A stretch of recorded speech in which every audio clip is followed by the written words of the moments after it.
Hello, everyone over on Facebook, Nickel Festival Facebook. We are on day 5 of Day the Nickel 5. Independent Film Festival. I know, day 5. We are over. Holy cow. We're on the other side of the mountain, just a few days left, but still lots of great films left over at nickelfestival.com.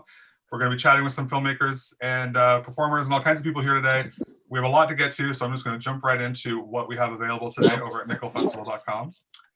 Our first program, we have Two Little People, directed by Jin Lee, Point Symmetry, directed by Anna Panova, Labor Pains, directed by Alexander Storm, Imelda 3, Simone, directed by Martin Villeneuve, Berries for Sale, local film, directed by local filmmaker Stephen Cadigan, Belle-Ile in Acadie, directed by Phil Comeau, Broad Appeal, Next Stop Toronto, directed by Corey Gibson, and starring Mary Walsh and Kathy Jones. We have Mary here. We're going to talk to her now in a second.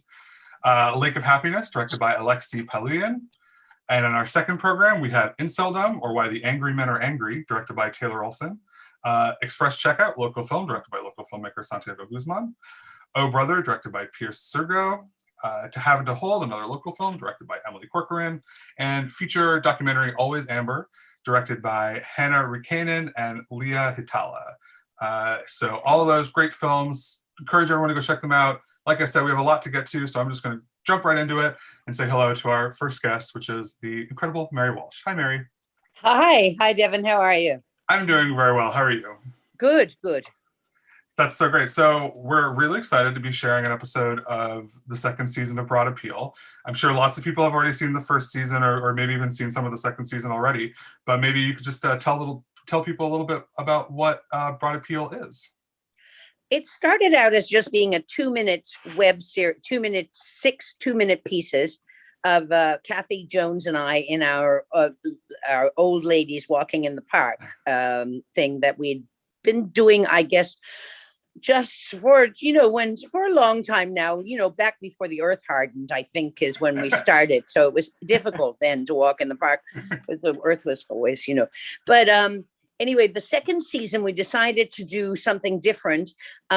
We went across the country on the train, or we pretended to go across the country on the train. We didn't really, but we did spend a good bit of time on the train. And we went to Vancouver, Calgary, Jasper, Toronto, and Halifax. I think that's what, we started out in Halifax. So this one is the one we did in Toronto with Margaret Atwood. And, I had been reading Ursula Le Guin's essay about how possibly the whole notion of how we tell a story, like the hero's journey, which is basically the basis of every single short film, long film, maybe it was coming to an end. You know what I mean? With all the heroes that were statues being taken down, heroes having proven to be clay feet, and people were going, but we can't keep doing this to our heroes. And it occurred to me that maybe there's a different story to tell, a totally different narrative. And so that's what the two Mrs. E's talked about in the park. And then we talked to Margaret Atwood about it when we got to be with her. Of course, I was really mad at Kathy because she hadn't read any Margaret Atwood. So I was really mad at her before we started. And so then I said, do you even know what The Handmaid's Tale was? And she said, yes, it's about the handmaid and how she got her tail. Yes. But then, of course, Margaret Atwood and Kathy were just fabulous together. And I was really, because I was so starstruck, I was really stumbly-bumbly. We had to cut around and really awkward. I was just like pretending to be an 85-year-old awkward person. And but anyway, as is always the case when whatever it is that you think that about the other person and you're getting all hot under the collar about it, always turns out that you're the one who's got the goddamn problem anyway. But anyway, it was fabulous. And Margaret Atwood was wonderful and lovely. And of course, as is Kathy all the time there. And I produced it with Corey, and I was going to direct, but then I got cold feet. Oh, that's interesting. Yeah. Well, what Corey as a director, what did he bring to it when you were, Well, Corey always directs road pieces with This Hour is 22 Minutes. So, and he had an ease with that. You know what I mean? He'd been doing it for a long time. And Pete Sutherland, who's our shooter with This Hour, has been there forever. I think he started shooting us in Codco, the end of Codco. So like that was way back in the last millennium. And so they brought a comfort, and Siobhan Kennedy Cameron, who's been with this hour and basically does everything, also came with us. So having that team, and then Kathy, of course, having that team really, I mean, it just made it a delight.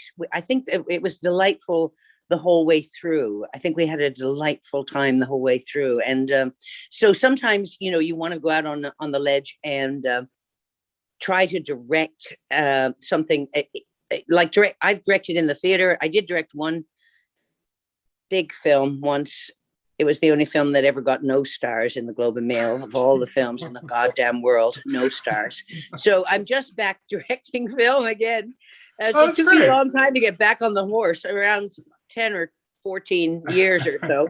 But anyway, so I decided it would just be easier on all hands if I handed over the, and I sort of wish now I hadn't, in a way, because, it's always better to leap off the edge. But at the time, it just was a comfort. And it really did turn out to be a comfort to have Corey there, with us.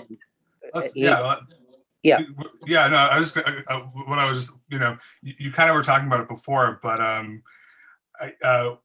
being, interacting, I was curious if you had met Margaret Atwood, or if you had known Margaret Atwood before this at all. And it sounds like maybe not, or maybe not very well.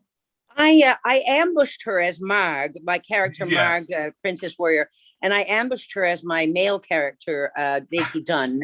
Dakey Dunn was in love with Margaret Atwood and was always quoting her own poetry back at her. And he was kind of stalking Margaret Atwood. This was back in the 90s, I guess, when it seemed kind of funny that somebody would be. So before we realized the full implication of it. Of course, he is only a fictional character. So he wasn't really, he was only fictionally madly in love with her and totally taken with her poetry, right? And wish she would stop writing novels, dark dystopian novels, and stick with the poetry. That's so interesting. It's almost like, because I was curious what it's like to sort of develop a rapport with people while in these characters. And it sounds like with Margaret, you've done you've really run the gamut, because across all these different personalities. I know. But anyway, she was wonderful, and it was easy. Well, it was Kathy had an ease with her, and she had an ease with Kathy, and so that's often the great thing about having a colleague and a partner, is where you fall down. Sometimes that's where they're strong, and then when they're strong, sometimes you can fall down. Did I say that the same way both times? I'm not sure, but you know what I mean. Yeah. I followed the path. Yeah. So what's it? Just thinking about these characters, like you referenced Margot Hunty, and what's it like to live with them for this long? To have this character that we all know really well, that you've really taken, you've been doing this for a while. What does it feel like to do a character for that long? Yeah, I haven't done Marg in so long now. And for a while there, I kind of grew out of her suit. I gained that much weight. But during the pandemic, I actually managed to lose weight. So I think I could fit back into Marg's suit. And I'm hoping that if they drop the writ, I'm hoping that it won't be Marg Princess Warrior, but it'll be Marg Warrior Queen, because you can't stay a princess forever unless you want to end up like poor old Margaret Rose and, on the bottle all the time. And some people say that she was a pincushion for a syringe, but that can't be true, because otherwise they would have had it on the crown, and they didn't. But anyway, so yeah, I'm hoping to reinvent her in many ways, just as with a different costume, but much the same attitude of just saying too much. Well, and really pulling something out of people, obviously, where we've moved away from Eden and Eulalia a little bit, but the ability that Marg had to just really make politicians squirm, I think. I don't know if anyone's ever done it as well, frankly. Thank you very much, Devin. Always such a joy to watch. We have some other filmmakers to get to. Elling, did you have any questions for Mary before we let her? No, but I loved it. I love that you were. It seemed like, I mean, from what you say, you were afraid of Margaret Atwood, and she was afraid of you. Yeah, she immediately is like, so you're gonna start taking the piss out of me, right? I know, and she's a big monarchist. I didn't Is she? know. He Oh. loves the Queen and the monarchy and all that. And it just Interesting. seems so unlike her to me. But anyway, there you go. Maybe So I got she into could an have. argument with Margaret Atwood about the monarchy, and I was kind of a bit out of my depth, you know what I mean? Because she Yeah. kind of had a lot of facts and all that sort of stuff, all that old facts stuff. And Well, Maybe you could go to her to have Mark Delahunty ascend to the crown. that's right. yeah, there you go. Yeah. Well, Mary, always is such a joy to see you. I hope we can speak again soon. And yeah, thank you so much for sharing this with us and with our audience. Oh, thank you so much, Devin and Ellen. Really, really good to see you guys. And I do have to run, but take care. Thank you, Mary. Okay, bye-bye. Bye. All right. Always love chatting with Mary. What a delight.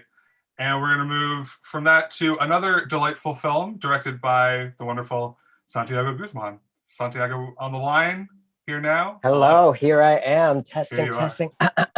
Yes, sound you coming in loud and clear. Yeah, I just want to say, everybody on the call knows Santiago in some way. There are like seven people on this call. All of them know him from different places. Well, because Santiago's the best, you know. Oh, thank you. Santiago, you have a new film in our festival this year, Express Checkout. It's the first look anyone's going to get at it. Can you tell us a little bit about it? Well, I am very, very excited to be premiering my film at the Nickel. Nickel always feels like home to me. Just because I have been collaborating and participating with the festival for so long that it just feels right. It feels right that my film is actually premiering at a place that I feel really safe and really comfortable. And it's, you know, obviously a treat to be surrounded by amazing filmmakers like the ones that are on this call. So yeah, Express Checkout, I say that it's a queer rom-com. I am a hopeless romantic and I love falling in love. And usually what happens to me is that I go walking down the street and I see a person that I find really, really attractive. And then all of a sudden I start like planning, you know, or imagining what our different events in our lives would look like Christmas or our first date, our first movie together, or meeting their parents or that sort of thing. But then, you know, we get to this moment where we just like cross paths and I don't even know their name. So I wanted to capture that in the film. I wanted to make something like a queer comedy, something light, something enjoyable. So yeah. Yeah, and I think that really comes through. Like, what I was watching the film again last night and thinking about that, you know, like that. Those imagined lives that that happen, and like wondering, you know, if that's, do you think that that's a real specific part of like you know, queer life, you know, because there's fewer opportunities to sort of like openly flirt or meet people or whatever, so there is this sort of like the imagination is a really important part of just of the day-to-day.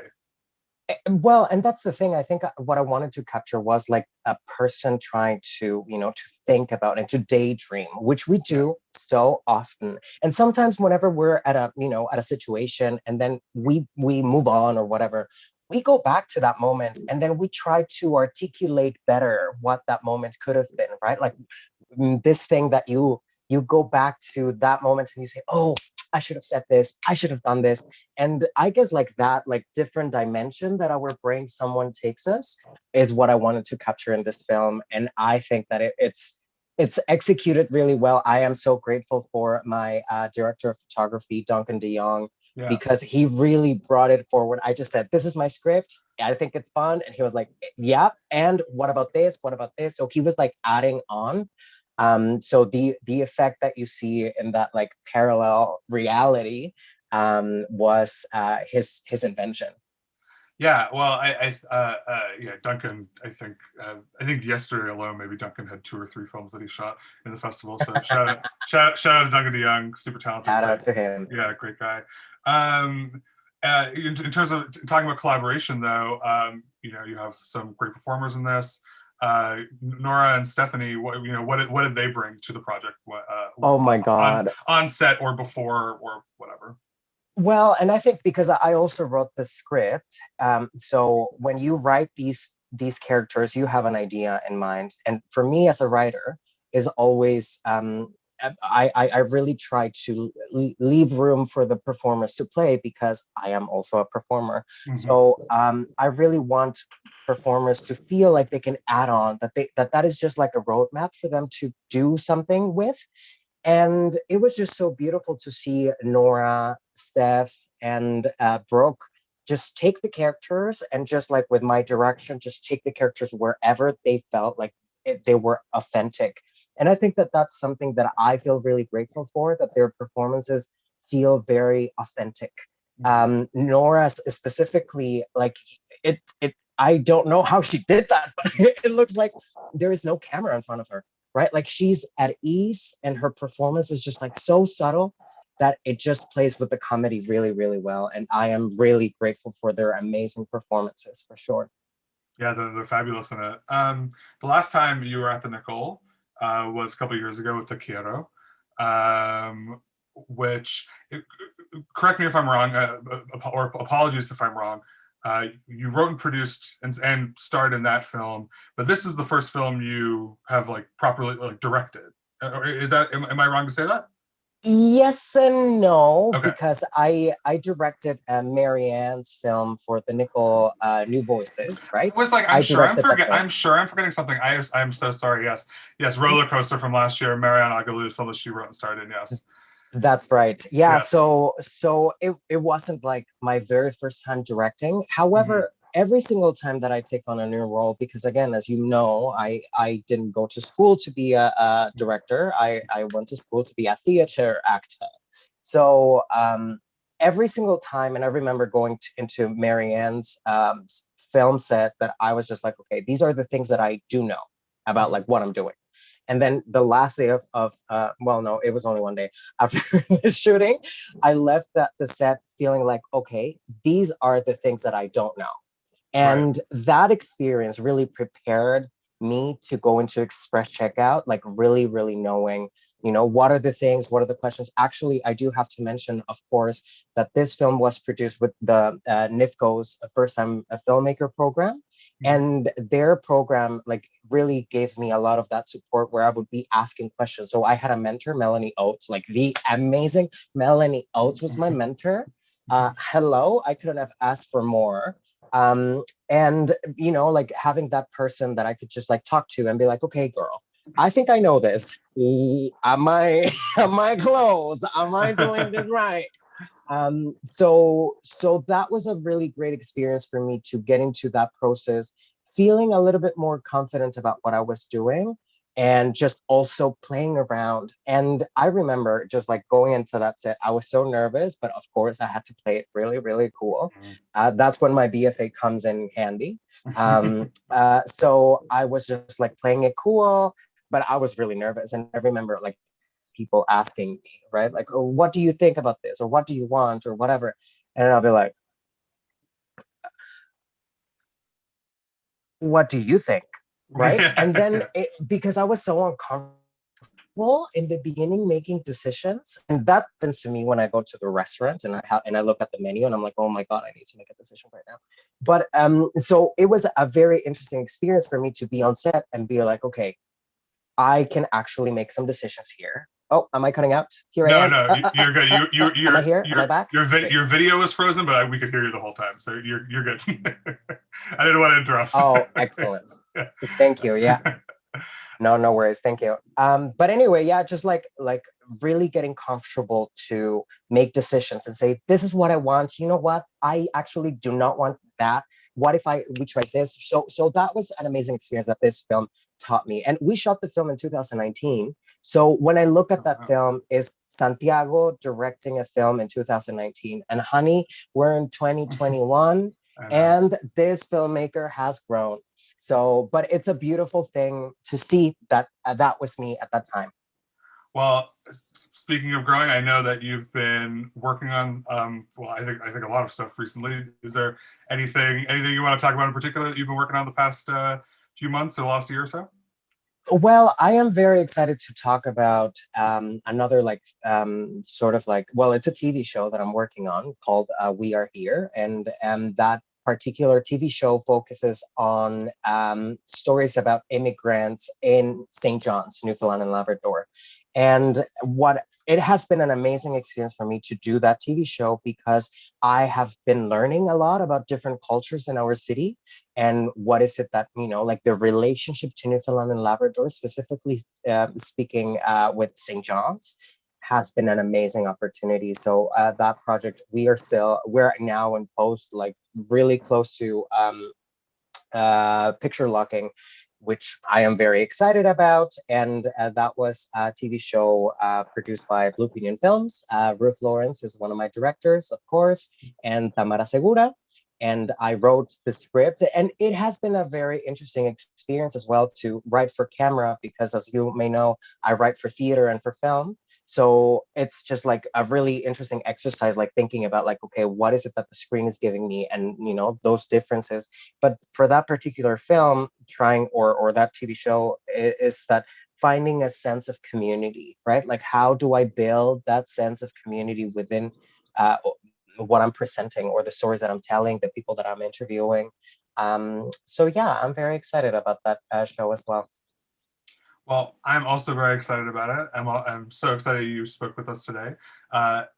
Express Checkout. It's like I said, it's a fun, like lovely film, and I hope everyone goes and checks it out.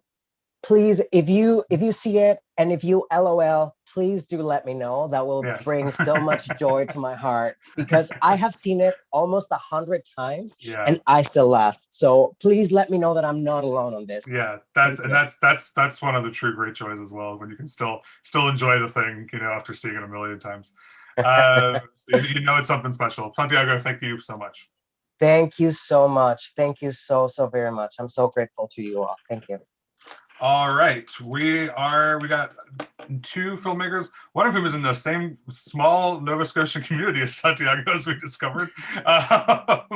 They can see each other from their window, perhaps. We have Peter Sardi, who is the co-writer of Inceldom, Why the Angry Men Are Angry, and Kristen Bruce, who is the producer, one of the producers behind that film. It's a pretty big total shift, I'd say, from Santiago's film. I rewatched it last night, and I guess if you could tell us a little bit about what the film is about. Yeah, sure. Sure. Well, if I may, Bruce, it's a film that myself and Taylor Olson, who's the director of the film, couldn't be here today. We wrote in 2019, the fall of 2019, and then was made originally to be a play, but then we adapted it into a short film.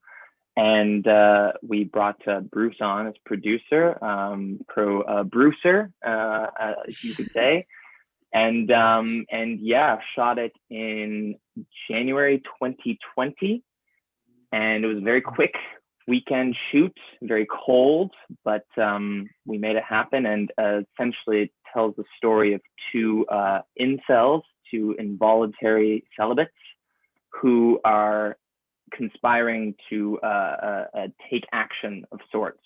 And one of the characters, whom I play, starts to get cold feet, and through this hesitation, the two ideals and their two different approaches to the ideology that they've been radicalized into, the holes in that ideology begin to poke through. And it's an examination of toxic masculinity and, frankly, the extent to which toxic white cis straight male behavior can lead to, and it shows it at its probably most intense.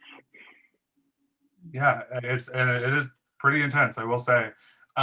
Kristen, when you were approached with this project, what attracted you to it? What interested you in it? Well, I think word for word, Peter and Taylor told me that they had written a film about incels and asked me if I wanted to read the script, which I obviously did, but maybe with a little bit of a grain of salt. And then I read it, and just I was really drawn to it simply because it wasn't telling a story that was really centering like male violence, but rather talking about the circumstances surrounding that.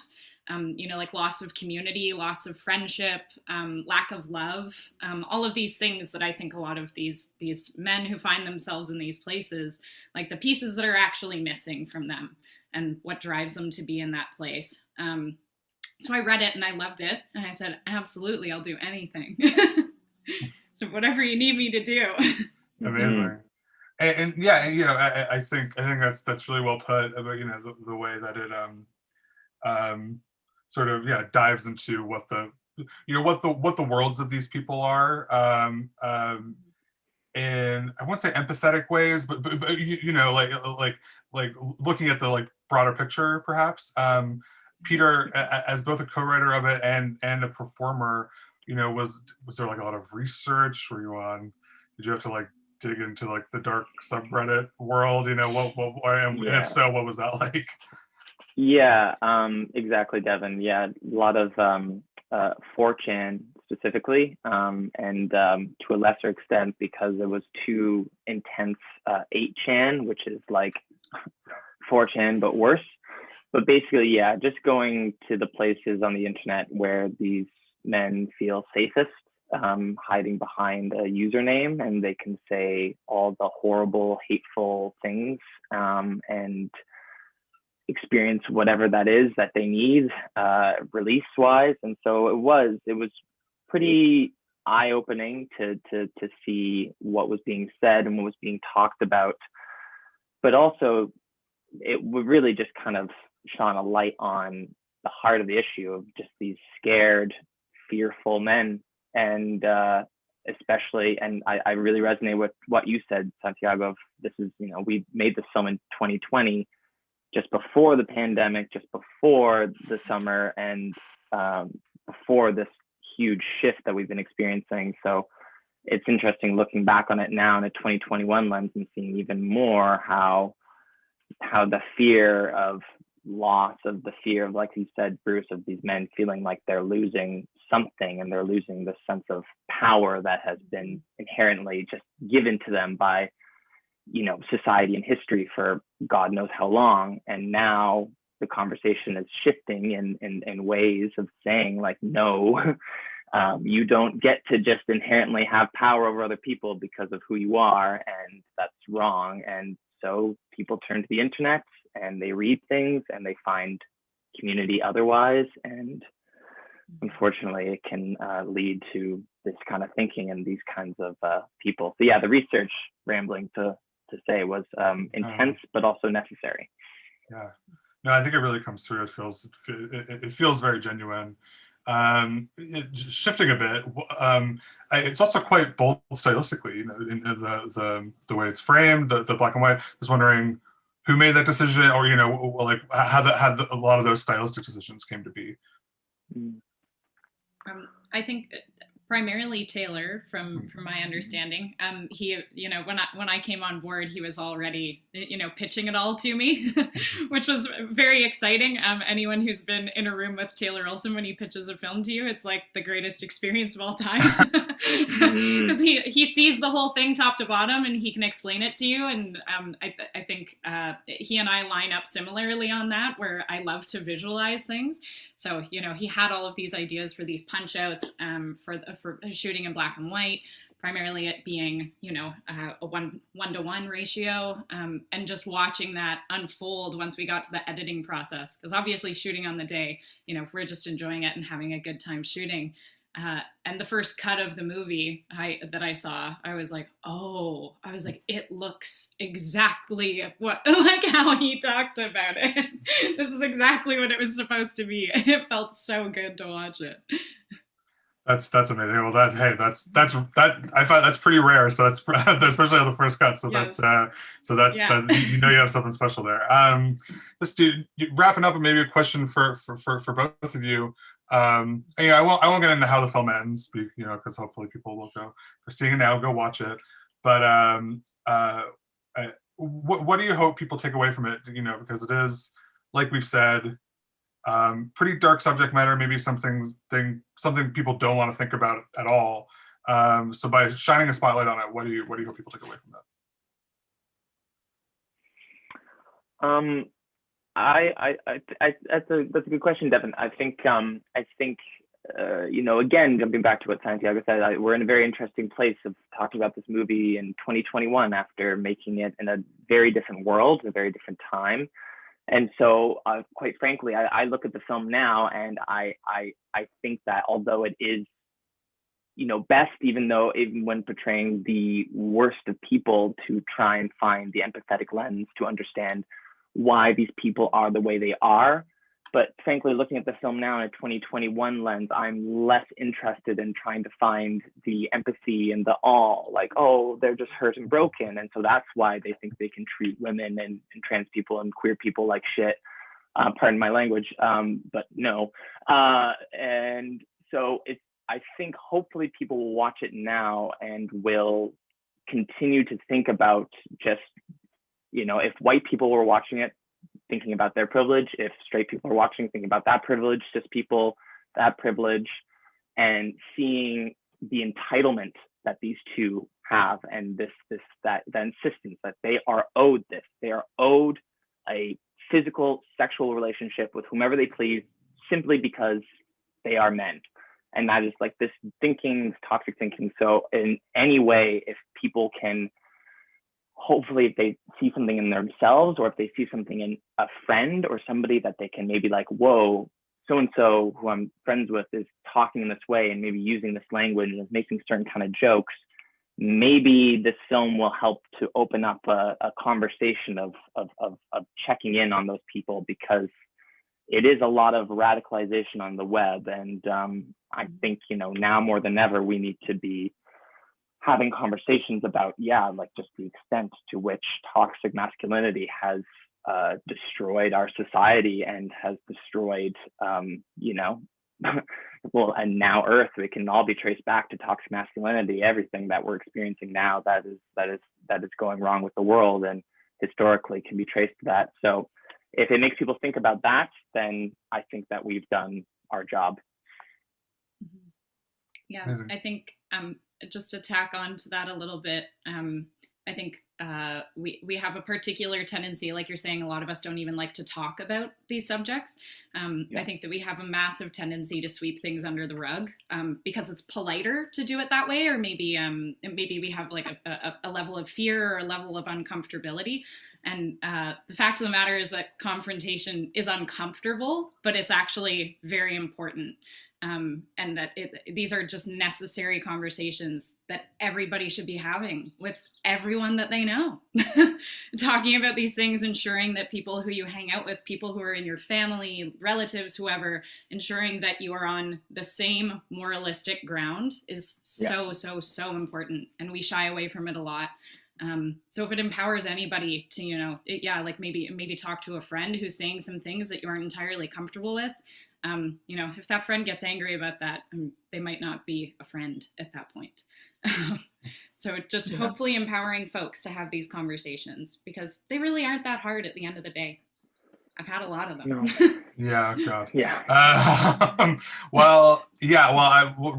really grateful to be that we're sharing this film, to be part of that conversation, and I'm so thankful that you both joined me today to talk about it. Thank you. Thank you both so much. Thank you for having us at Nickel. We're excited. Yes, as are we. Great chat, important stuff. And we're moving on now to another, I think, important conversation with Stephen Cadigan, director of Berries for Sale. Hello, Stephen. Hello, Devin. Hi, nice to see you. How you been? I've been pretty good. That's great. Tell us a little bit about what Berries for Sale is about. So Berries for Sale is a political dramedy about a tiny Newfoundland and Labrador town that is having a resettlement vote. And one person is trying to convince the other person not to vote for resettlement.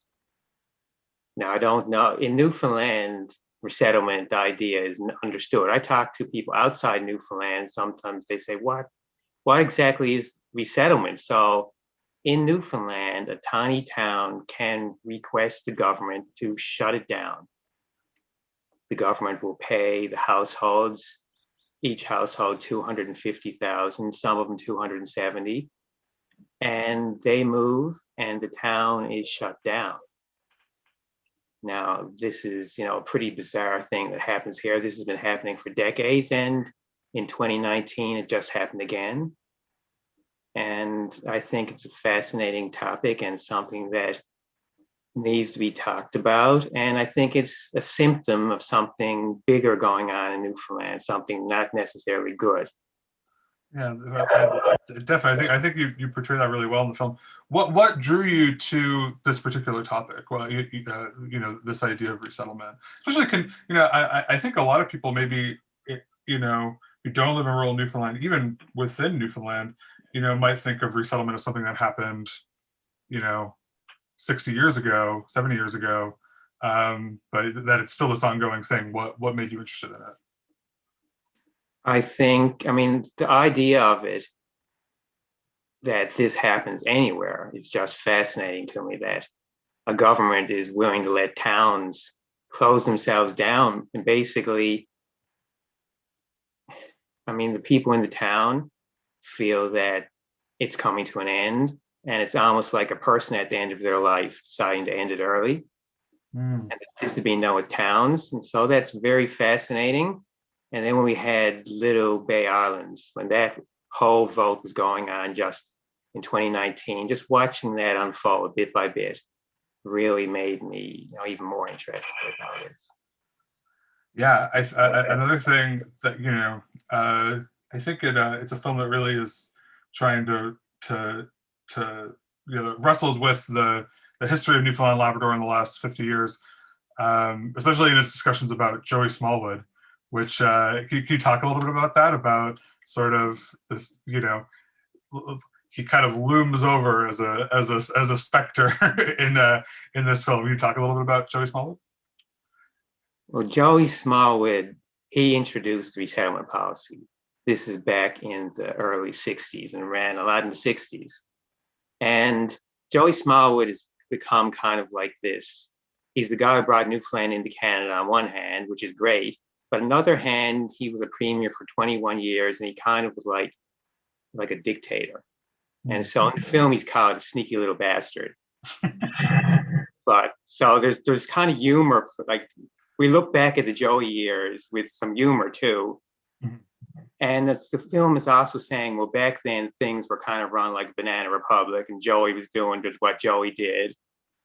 But then the film says we're still voting towns out of existence, and our finances are a disaster, and we kind of still are a little like a Banana Republic right today. So it tries to show that people used to think Newfoundland was a mess. Right now, we look back and laugh a little at it, but Newfoundland's still a bit of a mess. We're still voting towns out of existence. It's predicted that Newfoundland's population in the next few decades is going to drop by 80,000 people, and we only have 525,000 people now. So that's like major stuff. And so the rest of Canada, the other provinces, their population is going up every year. So Newfoundland got problems now, just like back in the day, Joey. Things are not just great now. I can obviously tell, Stephen, it's something you're really passionate about. But in the film, I think also you do, because it is these two characters having a conversation about this issue, and it does kind of explore it from both sides. Well, what was that like, trying to sort of get in the mind of this like fuller argument? Yeah, you try to see both sides of the story, and I can understand why people finally give up on their town, and I can understand why other people will fight hard for their town. So I can see there's reasons on both sides. It's almost like you have to decide what you're willing to put up with. Are you willing to put up with the inconveniences of this small town life for the benefits of it? Or are you willing to give up the benefits to move on and try to find a different way? So I can see both sides, and I think it's important to show both sides. Yeah, well, like I said, I think it's does a great job of having that conversation. Before we move on, it's the same kind of question that I asked Peter and Kristen. Is there anything you hope people take away from this film by having this conversation? I hope that Newfoundland in general starts to think about that they're doing this practice, that it exists, and should we be doing it? And if we are doing it, I mean, is this showing that there's something really wrong here? Is something else that needs to be fixed? And, you know, a funny thing is I hear more talk in the last number of years. I heard more talk in Newfoundland about all the bad things Donald Trump was doing than I hear about the problems in Newfoundland. I mean, we are not a part of America. We're not a part of Toronto either. Toronto has its own problems, the rest of Canada. And I hear more about the problems that they have than the problems we have. We have unique problems. I mean, Pierre Trudeau once said that not only is Quebec a distinct society in Canada, he said Newfoundland is a distinct society in Canada. So I think Newfoundlanders have to look at our own problems, and the rest of the world are going to have to take care of their problems, and we're going to need to focus on our own because we have problems that need to be fixed. Well, I hope people go and check out the film to think a little more about these things. And thank you so much for sharing your film and this conversation with us today, Stephen. Okay, and thanks for having me, Devin. And this is the premiere of the film. Oh, yes. Sorry, I didn't mention that. Yes, the premiere of the film. So please, people go check it out over at nickelfestival.com. All right, we got one last chat for today with another local filmmaker. We've got Emily Corcoran in the chat, writer, director, and cinematographer, I believe, of To Have and To Hold. Hi, Devin. I'm so happy to be here. I love the Nichols. Oh, thanks. Well, we're happy to have you. Can you tell us a little bit about your film? Yeah, so To Have Had and To Hold is a film sort of about two exes who have a conversation one night after running into each other after a long time apart. And I think we're just sort of exploring, you know, everyone thinks about what would you say if you ran into someone who hurt you, and Oliver gets that opportunity in this. As sprung on him as it is. This film was, I mean, so much fun to make, but truly, I'm just so happy to be here because we made it in our backyard in the middle of quarantine in January of this year. So it's just myself, my roommates, and a camera, and it was just, yeah, I'm just so happy to be here. I love that. That was one thing I was curious. I was watching it last evening, and at the end saw, copyright 2021, and I was like, wow, really went for it. And during COVID, can you talk a little bit about what what it's like to make a film? Obviously, kept it pretty simple for this one, but yeah, what's it like to make a film during COVID? Yeah. Well, we had just graduated, so I'm landlocked in Alberta right now. I'm here with my partner Kale, and then my roommate Braden, who's the two gentlemen in the film. And we were in lockdown. Obviously, in Alberta, it's been a much slower, terrifying process here. I think it's the numbers have been a lot better home throughout the pandemic, so it's been a scary place to be. And so we were all in lockdown. I mean, for a long time, and we still are in some ways, but in January particularly, we were. And we had all graduated theater school together the previous year.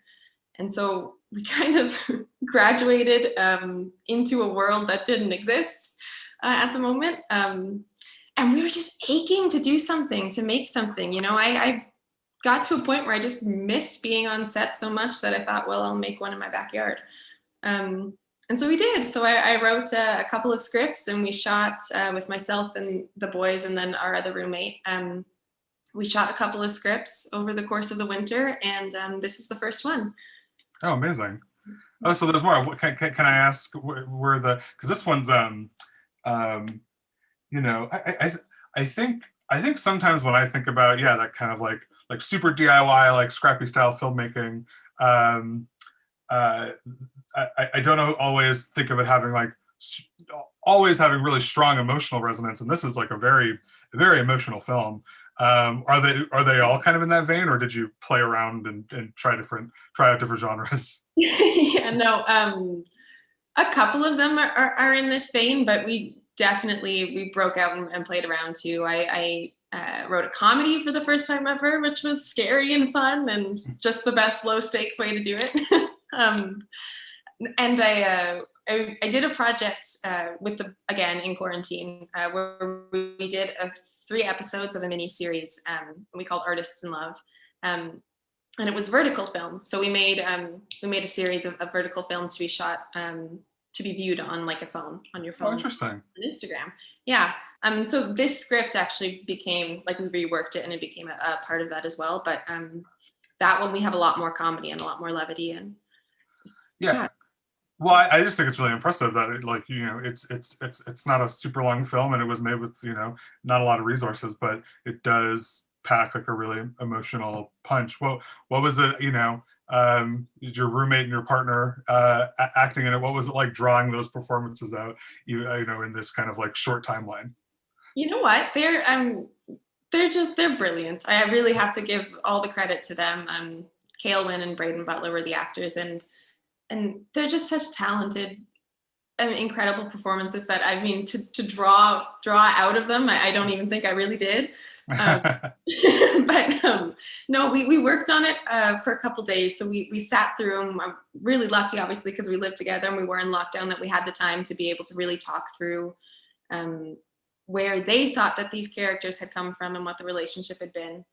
Because it's not really clear in the script itself. I really wanted to explore, when I wrote this one, instead of telling like a full like plot story from start to finish, I just wanted a conversation that took place in the middle of someone's life. Just a moment where we don't have the history, but it's so clear that there is so much history between these two people. And so I think most of the work we did was fleshing out what that history was, so that we could all be on the same page when we shot it. Yeah, I think it really comes through as well. It's a really, really beautiful short piece. Those other projects you were talking about, is the vertical one, is that online anywhere for people to watch? Or? Yes. Yeah, where can people find it? So I have an Instagram account for my sort of production company. It's at She From The Sea Productions on Instagram, and the films are all on there. They were made, like I said, vertically, so they're made to be watched on Instagram stories. So the story feature, so you can find all 3 of them in the archives. The reworked version of this one is episode 1, and then I have 2 more on there too. Yeah. Fabulous. So you can go, if you're on your lunch break, you can check that out. And then tonight, watch the full cinematic version over at nickelfestival.com. Emily, anything else you wanted to add? Anything else you want to talk about? I don't think so. I just like I said, I'm so happy to be here. I think I'm smiling from ear to ear. But that's great. The Nickel, I want to say thank you, first of all. And also, I just think it's such a beautiful festival that it has a place for like high budget, refined, beautiful content. And then also a place for my little backyard movie that we just poured our little hearts into. And it's just... Yeah. Well, I think it just goes to show that like the little backyard movie can pack. Yeah, I've said the same sentence I think a few times now, but can still have a lot of emotional resonance and a lot of it's a really special film. So we're really excited to be sharing it. Thank you. All right, thanks, Emily, and thank you to all the other filmmakers who are joining us today. Thank you. Emily, you're young, but you've been a part of the Nickel for very many years now. That is true. So thank you. Yeah, thank you. I think I did my first festival at the Nickel in like 2014, and my first film that I ever wrote and directed here. So yeah, it feels like what Santiago said earlier. It feels like coming home. Yeah, I feel like almost everyone today has had some kind of long relationship with the Nickel. We played Steven's films before. Santiago, obviously, like he said, has had a lot of history with the Nickel. Mary Walsh, I mean, come on. The Nickel, I mean, it's pretty good, right? We're all right,